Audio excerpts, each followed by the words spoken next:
देखो अब हमें सबसे पहले देखना है टेम्पररी मेथड। अब कॉन्ट्रासेप्टिव की टेम्पररी जो मेथड है उसके अंदर जो सबसे पहली जो मेथड है वो है नेचुरल मेथड, सेफ मेथड भी कहते हैं उसे हम, या तो फिर रिदम मेथड भी कहते हैं। ओके, मतलब ये सब जो आपको दिए हैं वो सब टेम्पररी मेथड है, means temporarily we can prevent the pregnancy, means pregnancy को टेम्परली अगर प्रिवेंट करना है तो इस मेथड से आप टेम्पररी प्रिवेंट कर सकते हो। बट ये जो भी टेम्पररी वाला जो भी मेथड्स है वो सब मेथड के कुछ ना कुछ ड्रॉबैक्स है, मीन्स ये 100% सक्सेसफुल नहीं है। तो भी आपको देखो टेम्पररी मेथड में सबसे पहली जो मेथड दी है वो है नेचुरल मेथड, उसे हम सेफ मेथड भी कहते हैं या तो फिर रिदम मेथड भी कहते हैं। अब इस मेथड में क्या होता है, इन दिस नेचुरल मेथड, ये नेचुरल मेथड है, the principle of avoiding the chances of fertilization is use, means इसके अंदर फर्टिलाइजेशन के चांसेस जो है वो अवॉइड किए जाएंगे। और अगर फर्टिलाइजेशन ही नहीं हुआ तो उस वुमन की प्रेग्नेंट, वो जो वुमन है वो प्रेग्नेंट ही नहीं रह पाएगी। ओके, सो फर्टिलाइजेशन कैसे प्रिवेंट करना, तो इसके लिए सबसे पहली जो मेथड है वो है नेचुरल मेथड। अब देखो फर्टिलाइजेशन तो प्रिवेंट करना है, okay, a week before and a week after menstrual bleeding, means menstrual cycle के एक वीक बिफोर और मेंस्ट्रुअल साइकिल के बाद एक week after, okay, 1 week before the menstrual cycle and 1 week after the menstrual cycle, means menstrual cycle के एक हफ्ता पहले और मेंस्ट्रुअल साइकिल के एक हफ्ता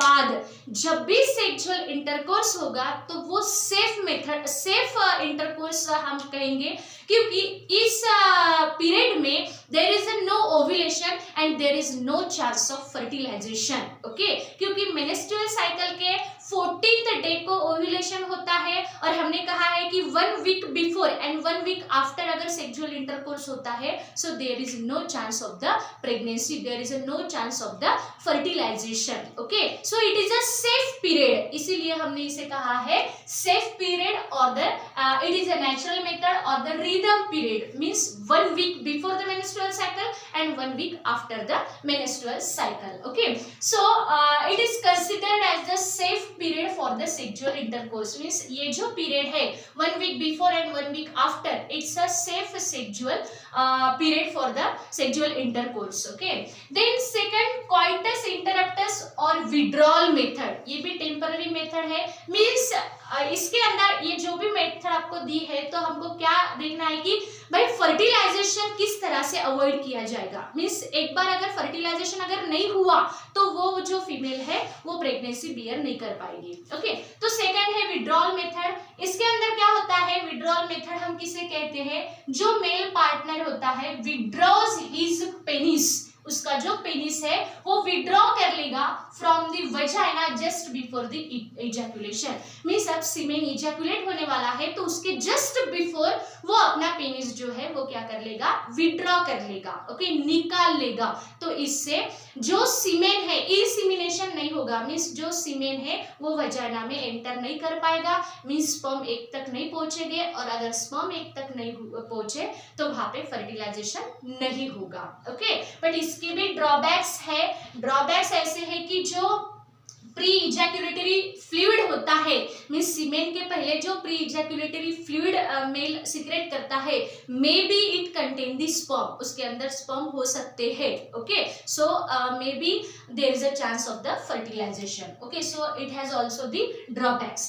then third one is the lactational amenorrhea. Lactational amenorrhea में क्या होता है, absence of menstrual cycle, means just after the parturition। Okay, means जब भी चाइल्ड बर्थ होता है, चाइल्ड बर्थ होने के बाद में जब तक लैक्टेशन चालू है, वो मदर जब तक ब्रेस्ट फीडिंग कर रही है तब तक जो हार्मोन्स है, हार्मोन्स का लेवल कुछ इम्बैलेंस होता रहता है और जो मेंस्ट्रुअल साइकिल है वो अब्सेंट होती है। मीन्स अगर मेंस्ट्रुअल साइकिल ही अब्सेंट रही तो there is no chance of the fertilization or second baby. Okay, so that is also this method is based on the fact that ovulation does not occur during the period of intense of lactation. Means जब भी वो breast feeding करती है तब ovulation के chances बहुत कम होते हैं, और ओव्यूलेशन ही नहीं रहा तो फर्टिलाइजेशन होना पॉसिबल नहीं है. Means it is also the safe. Means menstrual cycle ही नहीं है तो प्रेगनेंसी बियर करने का सवाल ही नहीं आएगा.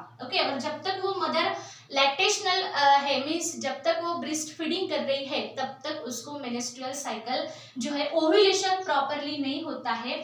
सो therefore as long as the mother breast feed, जब तक वो ब्रेस्ट फीडिंग कर रही है, the child fully chances of conceptions are almost negligible. Means उसको वहाँ पे फर्टिलाइजेशन के चांसेस जो है वो बहुत कम रहेंगे, क्योंकि वो जो मदर है वो क्या है, लैक्टेशनल मदर है. मीन्स वो ब्रेस्ट फीडिंग करती है, मिल्क फीडिंग करती है, इसलिए there is no chance of ovulation and also fertilization. उसके बाद में मैकेनिकल मींस बैरियर मेथड है. ओके, तो अभी इस साल के एग्जाम में भी आपको क्वेश्चन पूछा गया था कि कोई भी दो मैकेनिकल मींस डिस्क्राइब करो बर्थ कंट्रोल के. यहाँ पे मैंने आपको 3 दिए हैं. एक दिया है कॉन्डोम, दूसरा दिया है सर्वाइकल कैप्स, डायफ्रागम, और तीसरा है intra uterine devices. Okay, so mechanical means या तो फिर बैरियर मेथड मींस कुछ भी होके स्पर्म और एग जो मीट होगे वो हमको प्रिवेंट करना है. मींस बैरियर यूज करके, कुछ तो भी ऑब्स्टेकल्स यूज करके, बैरियर यूज करके हमको एग और स्पर्म मीट नहीं होने देना है. मींस फर्टिलाइजेशन नहीं होगा. Okay, so in this method with the help of barrier the ovum and egg are prevented from physically mating. means इस मेथड से स्पर्म और एग को मीट नहीं होने देना है. अगर नहीं हुआ तो फिर फर्टिलाइजेशन ही नहीं होगा. तो सबसे पहले अगर ये प्रिवेंट करना है तो किस तरह से प्रिवेंट कर सकते हैं, तो कुछ बैरियर हम यूज कर सकते हैं जिससे ये प्रिवेंट हो जाएगा. तो सबसे पहला जो है वो है condom. It is a thin rubber sheet that is used to cover the penis, जिससे पेनिस को कवर किया जाएगा and of the male during the copulation. Means जब भी कॉपुलेशन होगा, सेक्सुअल इंटरकोर्स होगा, उसका जो पेनिस है वो कवर किया जाएगा. It prevent the entry of ejaculated semen into the female reproductive tract. इससे क्या होगा कि जो सीमेन है वो सीमेन फीमेल रिप्रोडक्टिव ट्रैक में नहीं जा पाएगा. ओके, मींस स्पर्म जो है वो एग तक नहीं जाएंगे. Nirodh is use widely in by the male, जो है वो ये यूज किया जाता है. उसके बाद में डायफ्रागम दिया है, सर्वाइकल कैप और the vaults. This device use by the female, इसको हम फीमेल कंडोम भी कहते हैं. So this device use by the female, ये फीमेल यूज कर सकती है. ये भी रबर का ही use of made up of the rubber. Also it prevent the entry of semen, इससे भी सीमेन की एंट्री जो है वो फीमेल वजाइना में नहीं जाएगा semen. This device is inserted into the female reproductive tract. ये जो डिवाइस है वो फीमेल रिप्रोडक्टिव ट्रैक्ट में इंसर्ट किया जाता है to cover the cervix during copulation. Means जो ओपनिंग है यूटेरस की सर्विक्स, उसको कवर किया जाएगा ड्यूरिंग दी कॉपुलेशन. मीन्स इससे स्पर्म जो है वो रिप्रोडक्टिव ट्रैक में, फीमेल रिप्रोडक्टिव ट्रैक में नहीं जाएगा. नेक्स्ट जो मैकेनिकल बैरियर दिया है वो है intra uterine devices. These clinical devices are plastic or metal object. ये प्लास्टिक का कोई ऑब्जेक्ट होता है या तो फिर मेटल का कोई ऑब्जेक्ट होता है.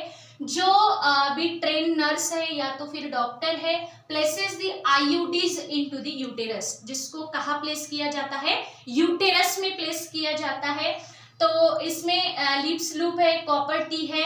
अभी डायग्राम में आपको दिखाई दे रहा है कि how copper T is place into the uterus. Okay, uterus में किस तरह से फिट किया जाता है. तो ये हो गया इंट्रा यूटेराइन डिवाइसेस, जिससे हमको सीमेन स्पर्म की एंट्री जो है वो प्रिवेंट करनी है, उसको एग तक नहीं पहुंचने देना है ताकि फर्टिलाइजेशन नहीं होगा. देन केमिकल मीन्स जो है इसको स्पर्मिसाइड्स, जो स्पर्म को किल कर डालेगा. ओके, ऐसा केमिकल जिसको हम स्पर्मिसाइड्स बोलेंगे. In this method, chemicals like foam, tablets, jellies and cream are used by the female partner. ये जो है कुछ केमिकल फीमेल पार्टनर यूज करेंगे जिससे स्पर्म की जो एंट्री है वह स्पर्म वहां पे किल किए जाएंगे। मींस स्पर्म वहीं पे अगर किल होते हैं तो वो एक तक पहुंचेगी ही नहीं। ओके, ये जो केमिकल है, ये केमिकल से, क्रीम से या जेली से वो स्पर्म वही के वही जैसे ही इजैकुलेट किए जाएंगे वैसे के वैसे वहां पे वो क्या हो जाएंगे, किल हो जाएंगे, ट्रैप हो जाएंगे। म्यूकस मेम्ब्रेन जो है इसके अंदर ट्रैप होके वो किल हो जाएगी। लास्ट वाला जो दिया है आपको टेम्पररी मेथड, वो है फिजियोलॉजिकल और oral devices. Physiological devices are use in the form of tablets, means ये टैबलेट के फॉर्म में होता है, टैबलेट ली जाती है and hence popularly called as the pills, इसे हम पिल्स भी कहते हैं। और ये ओरल कॉन्ट्रासेप्टिव है, मींस ओरली हम इसे लेते हैं और यूज बाय द फीमेल, ये जो है ये फीमेल लेगी, फीमेल ओरली यूज करेगी। The pill inhibit the ovulation. अब ये पिल का मैकेनिज्म क्या है, ये पिल से क्या होगा, ये टैबलेट से क्या होगा कि ओव्यूलेशन जो है वो प्रिवेंट किया जाएगा, और ओव्यूलेशन ही नहीं हुआ तो एग रिलीज नहीं होगा ओवरी से, और एग ही रिलीज नहीं होगा तो फर्टिलाइजेशन नहीं हो पाएगा, means pregnancy can be prevented. Okay, so इस प्रकार से हम ये टेम्पररी मेथड है जिससे हम प्रेगनेंसी अवॉइड कर सकते हैं।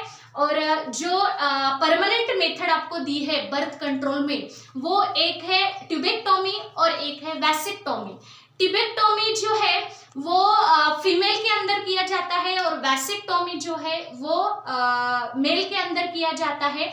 देखो ट्यूबेक्टोमी में क्या होता है, ट्यूबेक्टोमी में जो फीमेल की जो फॉलिपियन ट्यूब है उसको ही ब्रेक किया जाता है, कट किया जाता है, ताकि फर्टिलाइजेशन प्रिवेंट हो जाएगा। ओके, और ये परमानेंट मेथड है, मींस अगर ये ट्यूबेक्टोमी या तो वैसेक्टोमी एक बार अगर हो गई तो उसके बाद में वो फीमेल या वो मेल जो है उनको कभी भी जो है वो बच्चा नहीं होगा। Okay, so this is a permanent method, so वो जो है वो परमानेंट मेथड है। सो ट्यूबेक्टोमी का मीनिंग होता है कि जो फॉलिपियन ट्यूब है उसको कट करना है, और वैसेक्टोमी का मीनिंग क्या होता है कि जो मेल रिप्रोडक्टिव सिस्टम में वासा डिफरेंस है वो वासा डिफरेंस को हमको क्या करना है, कट करना है। ये सर्जिकल मेथड है, सर्जिकल मेथड से हम इसको कट करके स्पर्म की जो एंट्री है वो हम स्पर्म की एंट्री प्रिवेंट कर पाएंगे। तो ये जो दो मेथड है वैसेक्टोमी और ट्यूबेक्टोमी, एक मेल में किया जाता है,